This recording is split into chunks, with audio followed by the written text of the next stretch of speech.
모두 일어서십시오. 길이요 진리요 생명이신 그리스도님 찬미 받으소서.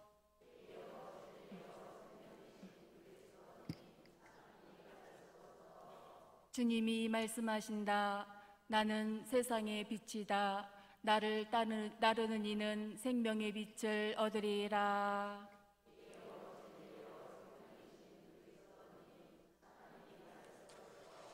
주님께서 여러분과 함께 또한 사제의 영과 함께 마테오가 전한 거룩한 복음입니다. 주님 영광 받으소서. 12 제자를 따로 데리고 길을 가시면서 그들에게 예수님께서 예루살렘으로 올라가실 때 12 제자를 따로 데리고 길을 가시면서 그들에게 이르셨다. 보다시피 우리는 예루살렘으로 올라가고 있다. 거기에서 사람의 아들은 수석 사제들과 율법 학자들에게 넘겨질 것이다. 그러면 그들은 사람의 아들에게 사형을 선고하고 그를 다른 민족 사람들에게 넘겨 조롱하고 채찍질하고 나서 십자가에 못 박게 할 것이다. 그러나 사람의 아들은 사흔날에 되살아날 것이다. 그때 제베데오의 2 아들의 어머니가 그 아들들과 함께 예수님께 다가와 엎드려 절하고 무엇인가 청하였다. 예수님께서 그 부인에게 무엇을 원하느냐 하고 물으시자 그 부인이 스승님의 나라에서 저의 이 2 아들이 하나는 스승님의 오른쪽에 하나는 왼쪽에 앉을 것이라고 말씀해 주십시오 하고 말하였다. 예수님께서 너희는 너희가 무엇을 청하는지 알지도 못한다. 내가 마시려는 잔을 너희가 마실 수 있느냐 하고 물으셨다. 그들이 할 수 있습니다 하고 대답하자 예수님께서 그들에게 말씀하셨다. 너희는 내 잔을 마실 것이다. 그러나 내 오른쪽과 왼쪽에 앉는 것은 내가 허락할 일이 아니라 내 아버지께서 정하신 이들에게 돌아가는 것이다. 다른 10 제자가 이 말을 듣고 그 2 형제를 불쾌하게 여겼다. 예수님께서는 그들을 가까이 불러 이르셨다. 너희도 알다시피 다른 민족들의 통치자들은 백성 위에 군림하고 고관들은 백성에게 세도를 부린다. 그러나 너희는 그래서는 안 된다. 너희 가운데에서 높은 사람이 되려는 이는 너를 섬기는 사람이 되어야 한다. 또한 너희 가운데에서 첫째가 되려는 이는 너희의 종이 되어야 한다.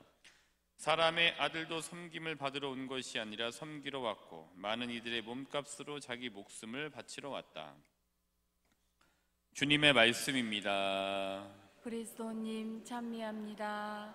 자리에 앉으십시오.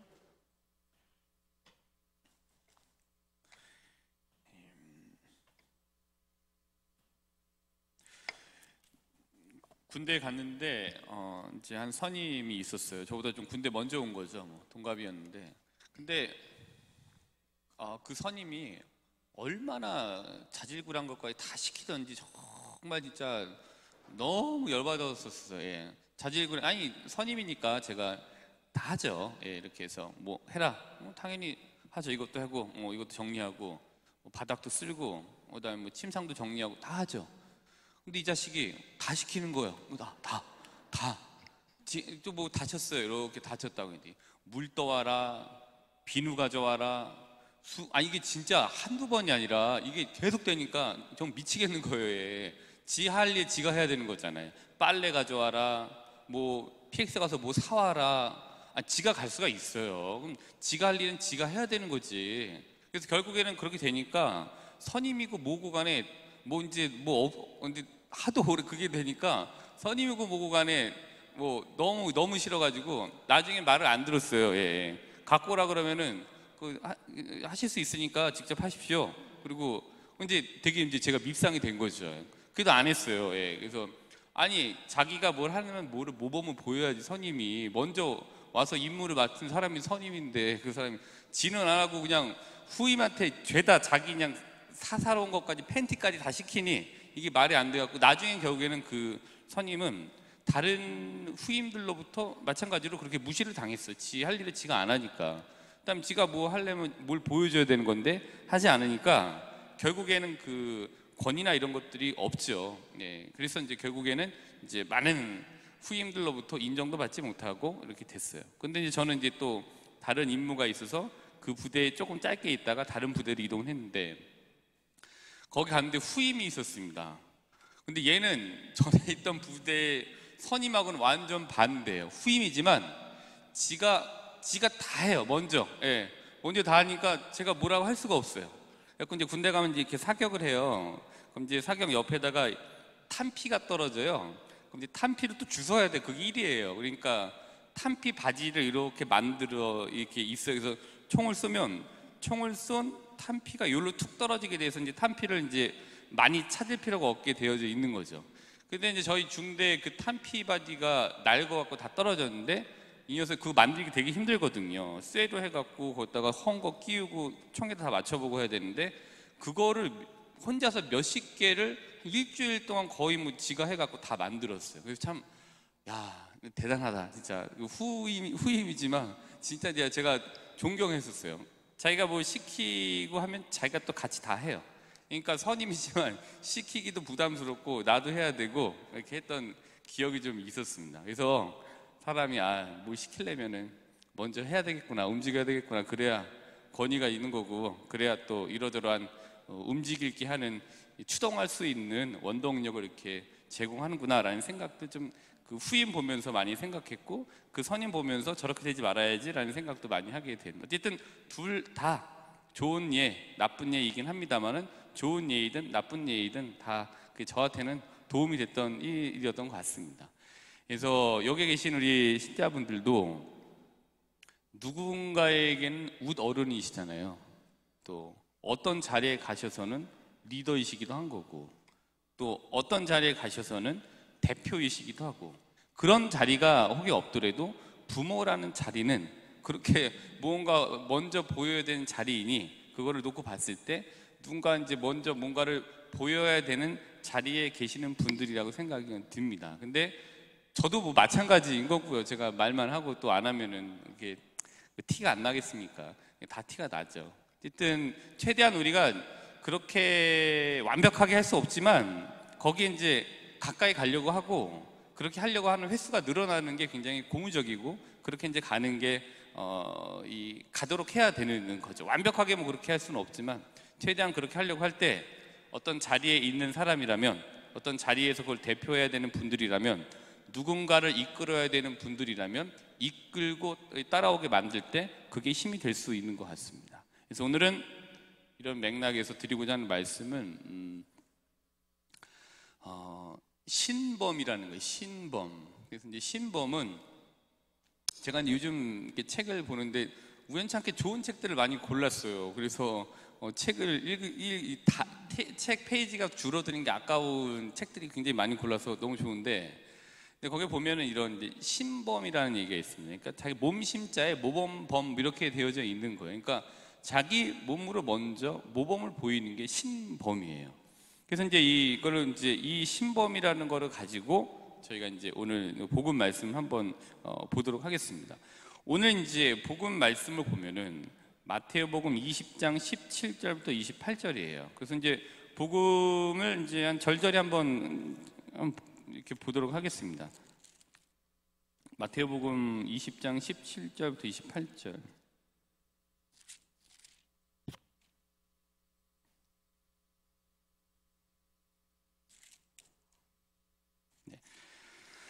자, 이제 17절하고 19절은 좀 뭐 예고하신 거니까 기억을 하시고, 주로 이제 20절부터 28절까지를 같이 보시게 되는데, 21절부터 한번 볼까요? 마태복음 20장 21절. 이게 제베데오의 두 아들, 야고보 요한의 어머니가 예수님께 와서 저라고 무엇인가 청하였다. 20절, 21절. 예수님께서 그 부인에게 무엇을 원하느냐 하고 물으시자 그 부인이 스승님의 나라에서 저의 이 두 아들이 하나는 스승님의 오른쪽에 하나는 왼쪽에 앉을 것이라고 말씀해 주십시오 하고 말하였다. 이게 돼 있죠. 이거는 뭐 말이 길어서 그런 거지, 요약하면은 우리 아들들에게 한 자리 부탁합니다 뭐 이 얘기인 거죠 뭐. 예.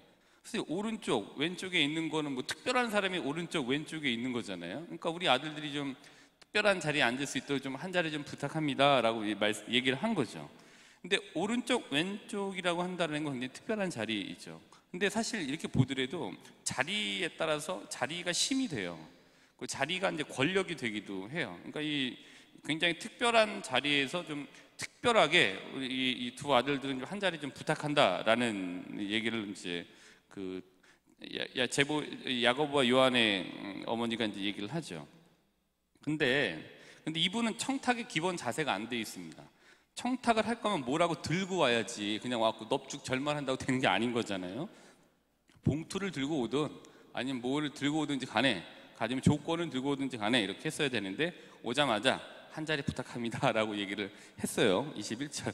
재밌으라고 말씀드리는 거 이거 오해하시면 안 돼요. 예.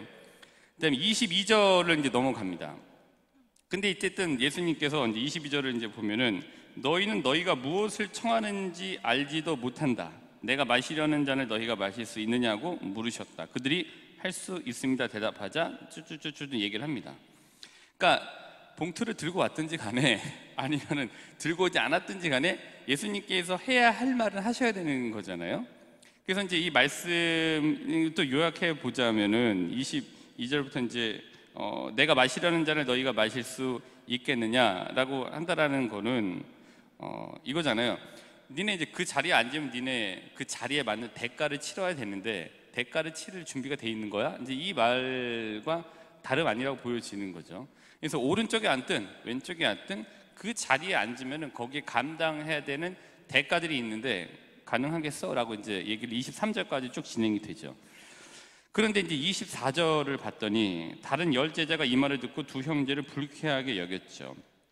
근데 이제 불쾌하게 여긴 건지 아니면은 내가 먼저 말했어야 되는데 이 얘기를 했는지, 그래서 이 제자들이 또 자기 엄마한테 가서 얘기했을지도 몰라요. 엄마는 지금 뭐 하고 있냐, 지금 내가 자리 뺏기게 생겼는데 엄마도 빨리 가서 나 대신에 이렇게 해라.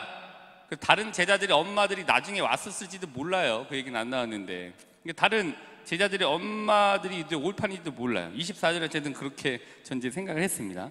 자, 이제 그렇게 해서 쭉 이제 진행이 됐어요. 21절부터 24절까지 쭉 이제 진행이 됐는데 여기에 대해 26절부터 28절에서 예수님께서 이제 이렇게 말씀을 이제 하십니다. 그래, 그 자리 다 탐낼만 하지. 근데 26절부터 뭐라고 말씀하셨냐면은 너희 가운데 높은 사람이 되려는 이는 너희를 섬기는 사람이 되어야 한다라고 하면서 첫 번째 섬김. 또한 너희 가운데 첫째가 되려는 이는 너희의 종이 되어야 된다. 두 번째 종. 자, 세 번째, 사람의 아들도 섬김을 받으러 온 것이 아니라 섬기러 왔고 또 많은 이들의 몸값으로 자기 목숨을 바쳐야 한다 라고 하면서 대가를 치러야 되는데, 그 자리에 앉고자 하는 사람들은 대가를 치러야 되는데 넌 하나님께서 미리 정해 놓으셨지만 그 대가는 이러이러하다. 세 가지 말씀하신 것 같아요. 첫 번째, 섬기는 사람 되라. 두 번째, 종이 되어야 된다. 세 번째, 목숨을 바쳐야 된다. 근데 첫 번째 이제 섬김이라는 거는 이런 것 같아요. 섬김의 기본은 일단 존중이 기반이 되어야 되는 것 같아요. 인간에 대한 존중이 있는 거죠. 이게 인간에 대한 존중을 가져라라고 이해해 볼 수 있는 것 같습니다. 그래서 저희가 마태복음 9장 9절부터 11절 한번 넘어가 볼까요? 그러니까 전반적으로 예수님의 모습은 이런 섬김, 그러니까 인간에 대한 존엄성, 존중이 깔려져 있는 모습들을 보시게 돼요. 마태복음 9장 9절부터 11절을 보더라도 이렇잖아요. 이런 예는 많은데 여러 가지가 있는데, 예수님께서 그곳을 떠나 길을 가시다가 마테오라는 사람이 세관에 앉아 있는 것을 보시고 말씀하셨다. 나를 따라라. 그러자 마테오는 일어나 그분을 따랐다. 예수님께서 집에서 식탁에 앉게 되셨는데 마침 많은 세리와 죄인도 와서 예수님과 그분의 제자들과 자리를 함께 하였다. 그것을 본 바리사이들이 그분의 제자들에게 말하였다. 당신의 스승은 어째서 세리와 죄인들과 함께 음식을 먹는 것이요? 라고 이제 얘기를 하죠. 그러니까 이 자체를 보면은 세리와 죄인이라고 하는 당시의 문화에서, 그 문화적 환경에서 세리와 죄인이 차지했던 위치를 생각해 본다면 다 그러시겠습니다만은 이들에 대한 존중이 깔린다라는 게 쉽지는 않은 일이었던 것 같아요. 그렇게 좀 미루어 짐작해 볼 수 있습니다. 세리 사실 일제 친일 아니에요? 예를 들면. 그리고 이제 죄인이라고 한다면 하느님과 여기서 분리되어 있기 때문에 같이 어울려서는 안 되는, 끼리끼리 니네끼리만 모여야 되고 그렇지 않은 사람들은 같이 어울리면 안 되는. 근데 여기에 대한 인간에 대한 존중이 섬김에 깔려 있는 거죠. 그러니까 오른쪽 왼쪽의 자리, 물론 하느님께서 이렇게 정했다고 말씀하신 그 자리에 맞는 어떤 그렇게 조건을 갖추려면은 인간에 대한 존엄성, 인간에 대한 존중이 기반이 돼야 된다라고 얘기하는 것 같아요. 두 번째, 종. 근데 종은 조금 이제 생각을 해봤더니 이게 뭘까 이렇게 했는데, 종이라고 하는 거는 서비스 정신인 것 같습니다. 서비스. 그래서 서비스를 잘하기 위해서는 내가 하고 있는 일에 대한 사명감이 지지대가 되어야 되는 것 같아요. 그래서 우리가 이 본당에서도 뭔가 했을 때 내가 그래도 다른 하느님께로부터 이렇게 이 일을 하는 것에 대한 사명감을 가질 때 어떤 이 찾아오시는 분들이나 아니면 새로 오시는 분들에게 서비스 정신에 입각해서 이렇게 좀 뭔가를 하실 수 있게 되는 거죠. 그렇게 봅니다. 근데 마태복음 10장 8절 한번 볼까요? 네, 어떤 사명감이 지지대가 되어야 되는 거죠.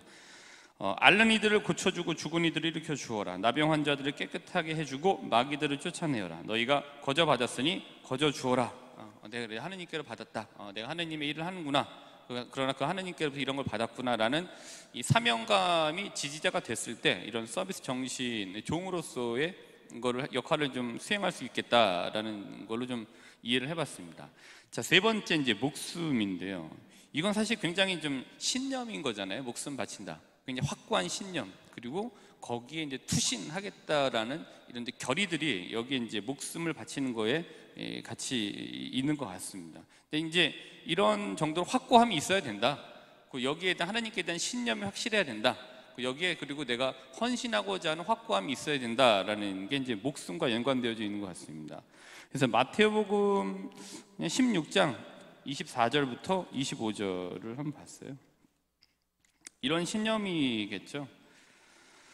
16장 24절부터 25절을 보시면, 누구든지 내 뒤를 따라오려면 자신을 버리고 제 십자가를 지고 나를 따라야 한다. 정녕 자기 목숨을 구하려는 사람 목숨을 잃을 것이고 나 때문에 자기 목숨을 잃는 사람은 목숨을 얻을 것이다. 라는 이제 이런 이제 확고한 신념, 십자가에 대한 내가 감당해야 될 나만 질 수 있는 내 십자가에 대해서 내가 감당하겠다라는 좀 그런 확고함, 또 이걸 좀 나누어지겠다라는 그런 신념 등등이 이제 이 목숨과 연관이 되어져 있는 것 같습니다.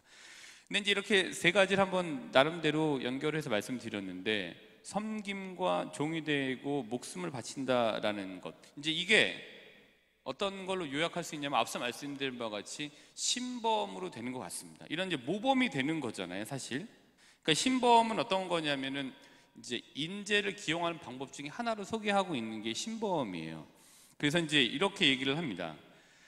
이 자신의 모범적인 언행으로 인재를 감화시켜서 인재를 끌어들이고 적극적으로 끌어들이고 인재를 구하고 기용하는 방법 중에 하나가 신범이다, 이렇게 얘기를 합니다. 그래서 옛날에 왕들이나 이런 사람들을 따를 때 그 인재들에게 왕이 먼저 이제 어떤 모범을 보이는 거죠.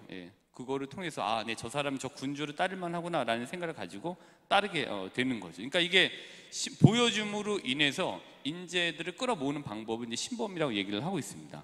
그래서 무릇 아랫사람이 윗사람을 섬길 때는 그 명령을 따르는 것이 아니라 그 행동을 따른다. 이 말이 굉장히 좀 왔습니다. 명령을 따르는 것이 아니라, 명령은 표면적으로 나타나 있지만 그 명령에 대해서 명령을 한 사람의 행동을 보고 그 사람의 행동을 따르는 거구나. 그런 것 같습니다. 그래서 이제 신범을 뭐라고 하냐면은 소리 없는 명령, 이런 것 같아요.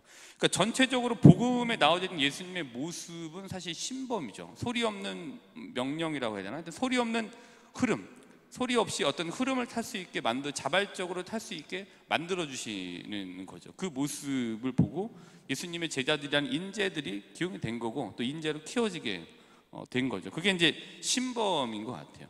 근데 이제 이런 이제 섬기고 종이고 목숨이고 이게 굉장히 좋은 말이죠. 근데 이거를 어떻게 완벽하게 다 합니까? 그렇게 할 수 없죠. 그냥 근사치로 가는 거죠, 저희가 다. 근데 이제 이런 신범은 그렇게 하려고 하는 사람들의 모습을 봄으로 인해서 어떻게 이어질 수 있게 되느냐, 이렇게 이어져야 되는 것 같아요. 그 신범은 이렇게 이어지는 것 같아요. 마태복음 28장 18절부터 20절.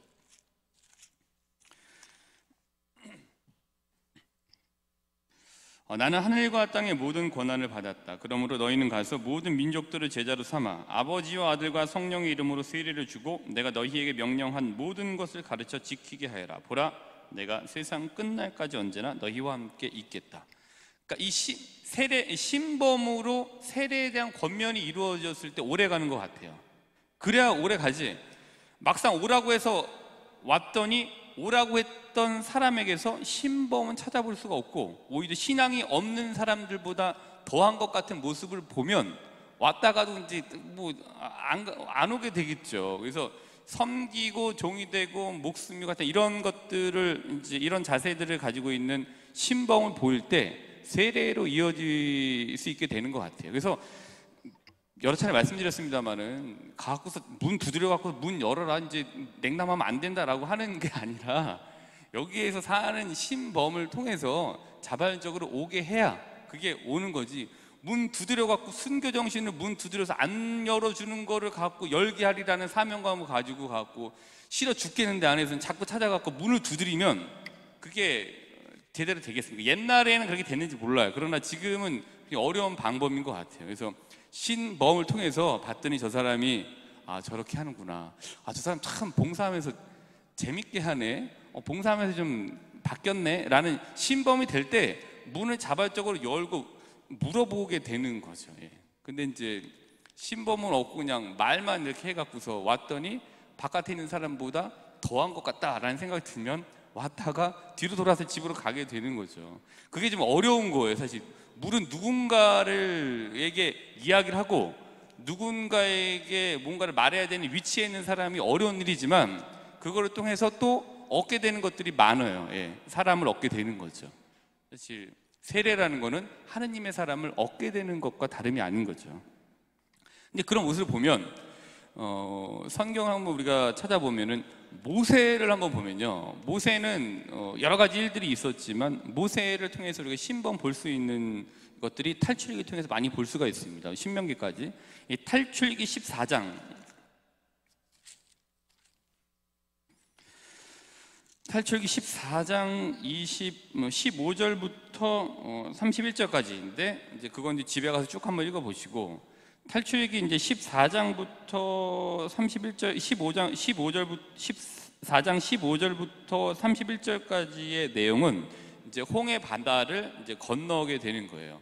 근데 이제 홍해 바다를 건너게 될 때, 전 이거를 모세의 신범의 이제 시작으로 또 보는 것 중에 한 가지는 그 현장에 있었어요. 예. 모세는 많은 경우 이스라엘 사람들과 싸우던, 아니면 다투던, 아니면 거기서 뭐가 화해가 이루어진든 간에 모세가 지도자로서 그 현장에 있었어요. 그래서 먼저 기도하고 40일 동안 산에 올라가서 몸소 기도해서 증언판을, 계약판을 받아오고 라는 그런 현장에서 모세가 보여줬던 많은 모습들이 있습니다. 근데 여기도 마찬가지예요. 14장 어디로 볼까? 네, 14장 16절을 보면 이제 이렇게 얘기를 하죠. 주님께서 모세에게 말씀을 하시죠. 이제 바다가 앞에 장애가 있으니까 너는 내 지팡이를 들고 바다 위로 손을 뻗어 바다를 가르고서는, 모세가 결국에는 손을 뻗고 하는 이걸 현장 안에서 같이 했어요. 기도하는 거죠. 이들에 대해 손을 뻗었다는 행위 자체는 하느님을 믿고 하느님께서 하라고 하는 대로 하는 모습, 모범을 이제 보여준 거죠. 그래서 이제 이거를 들고 있었던 모습들을 가지고 이제 결국에는 이스라엘 사람들이 그 바다를 다 건널 수 있게 돼요. 그 현장에 모세가 같이 있었어요. 손을 뻗고 같이 건너고, 뒷편에 보면 이제 마라와 무리바부터 시작해 갖고서 여러 군데에서 현장에서 이 불평들을 듣고 거기에서 이제 기도를 하고 그걸 해결해 주는 그 신범을 보였던 모세의 모습들이 보여요. 예.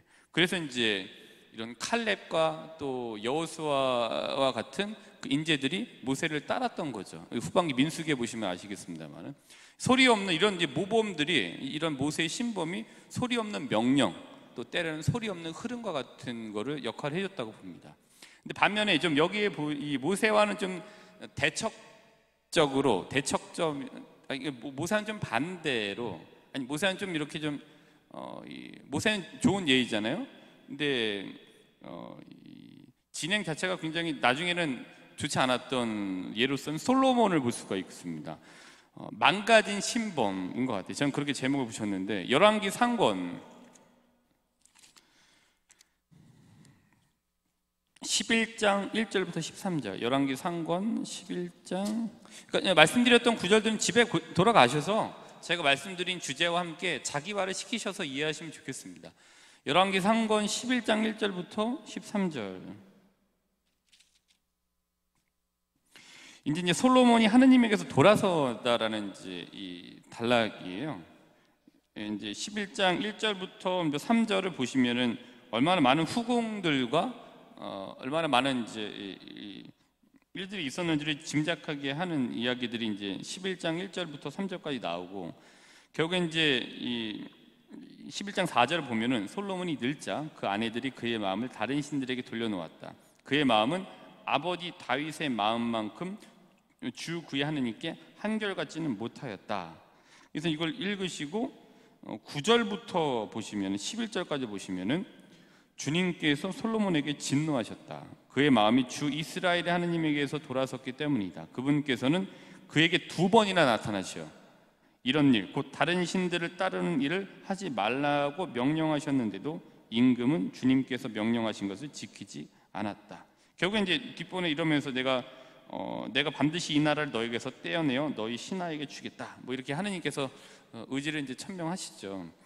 그러니까 이제 이 모습을 보면은 솔로몬이 맨 처음엔 그러지 않았었잖아요. 지혜를 얻고 열왕기상권 3장 9절 뭐 이렇게 보시면은 분별력을 청하고 하면서 백성들을 잘 다스리고자 하는 노력들을 이제 보여주는, 이제 또 하나님 말씀 따르는 신범을 보여줬는데, 결국엔 이제 이 말년으로 갈수록 이 신범이 없어지죠. 그래서 이 신범이 없어지고 윗물이 밑 기둥이 휘어지니까 밑에는 더 많이 휘어지게 되는 거죠. 그래서 결국에는 이 나라가 이제 갈라지게 된 걸로 이제 이 열왕기상권은 표현을 하고 있고, 이로 인해서 그 다음에 신하들은 어떻게 되겠습니까? 1000명이나 되는 후궁을 얻기고 우상숭배에 앞장섰던 솔로몬의 모습을 보았던 신하들은 어떠했을까? 임금이 이만큼이었다면 신하들은 밑에서 이만큼이 이루어졌을 거예요. 그래서 이 신범의 중요성, 그게 굉장히 좀 솔로몬을 통해서 볼 수 있는 것 같습니다. 부모의 자리도 신범의 자리인 거죠. 그래서 어려운 자리이신 것 같아요. 부모님은 또 소리 없이 명령하시고 소리 없이 흐름에 따를 수 있도록 만들어야 되는 자리가 부모의 자리다. 이게 참 어려운 자리다. 신자들의 자리도 마찬가지로 이런 신범의 자리이기에 쉽지는 않다. 그러나 최대한 근사치로 가도록 하긴 해야 된다. 그래야 많은 하느님의 사람들이 늘어날 수 있다라는 거죠. 교리서는 굳이 그러기 위해서는 우리가 어떻게 해야 되느냐? 성령께 도움을 청하셔야 되는 것 같습니다. 심을 잃지 않고 모범 아니 신범을 보여줄 수 있는 지속성, 어떤 그런 심들을 성령께 청하시는 게 맞는 것 같아요. 그래서 교리서는 741랑 집에 가서 741랑 찾아보시면 되겠습니다. 성령께서도 나약한 우리를 도와주십니다. 우리는 올바른 방식으로 기도할 줄 모르지만 성령께서 몸소 말로 다 할 수 없이 탄식하시며 우리를 대신하여 간구해 주십니다. 로마서 8장 26절의 말씀이죠. 하느님의 일꾼이신 성령께서는 기도의 스승이시다, 이렇게 되어져 있습니다. 이 성령께 도움을 청하시면 좋겠습니다. 예수님의 말씀처럼 섬기고 종이 되고 또 목숨을 바친다는 것은 신범한다는 것이 이제 포함되어져 있다고 봤습니다. 여기에 계시는 분들은 앞서 말씀드린 바와 같이 누군가에겐 어른이십니다. 그리고 누군가에게는 리더이시고 누군가에겐 대표이시기도 합니다. 그러기에 신범해야 하는 멍에도 감내하셔야 될 부분들이 크십니다. 그래서 어쨌든 소리 없는 명령이기도 하고 또 소리 없는 흐름이기도 한 신범을 기억하시면서 나의 언행에 신경 쓰시는 하루 되시기를 바라겠습니다.